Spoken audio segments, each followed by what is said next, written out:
আজকের recipe chilli পনির। Chilli পনিরটা বানানোর জন্য এখানে আমি পনিরটাকে এরকম চৌকো করে কেটে নিয়েছি, ক্যাপসিকামগুলোকে এরকম চৌকো চৌকো করে কেটে নিয়েছি। এখানে দুখানা ছোট ক্যাপসিকাম আছে, এখানে 5-6টা পেঁয়াজ আছে। তার কিছু পেঁয়াজ আমি এরকমভাবে ছাড়িয়ে নিয়েছি, কিছু পেঁয়াজ আমি না ছাড়িয়ে এরকম কিউব কিউব করেই রেখেছি। এখানে পেঁয়াজ রসুন আদা একটা ক্রাশ করে রেখেছি। এখানে লম্বা লম্বা করে কিছু আদা আর কিছু পেঁয়াজ রসুন আমি লম্বা লম্বা করে কেটে রেখেছি। লঙ্কা নিয়েছি লম্বা করে কেটে, রসুনেরটাও লম্বা করে কাটা আছে। আর লাগছে হচ্ছে ময়দা, cornflour, soya sauce, tomato sauce.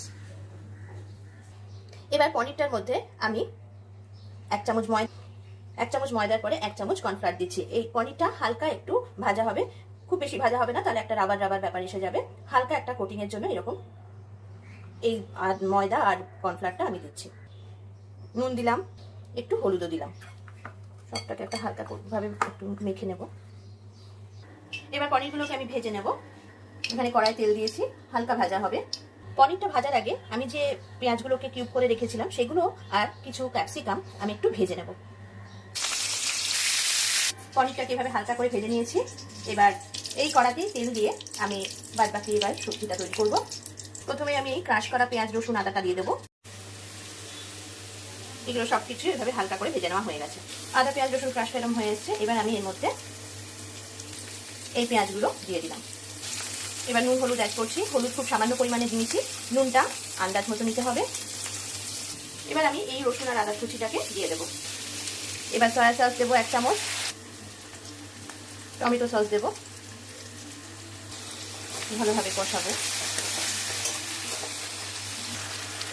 একটু জল দেবো। গ্যাসটা কমিয়ে দিয়ে এবার ভেজে রাখা সব ক্যাপসিকাম, পেঁয়াজ, পনির অ্যাড করে দেবো। গ্রেভিটাতে দেওয়ার জন্য এখানে একটু কর্নফ্লাওয়ার নিলাম, যেটাতে পনিরগুলো কর্নফ্লাওয়ারে ভিজিয়ে রেখেছিলাম, মাখিয়ে রেখেছিলাম, সেই বাটিটাতেই নিচ্ছি। একটু জল অ্যাড করছি, একটা ঘোল তৈরি করে নেবো। চিলি পনিরটা কষা হয়ে গেছে। এবারেই মিক্স কর্নফ্লাওয়ারের গোলাটা দিয়ে দিলাম। চিলি পনিরটা হয়ে গেছে। এবার গ্যাসটা বন্ধ করে এর মধ্যে একটু গোলমরিচের গুঁড়ো ছড়িয়ে দেবো। ব্যাস তৈরি চিলি পনির। তো দর্শক বন্ধুরা, কেমন লাগলো আজকে ইজি চিলি পনির রেসিপি? অবশ্যই একবার বাড়িতে ট্রাই করবেন।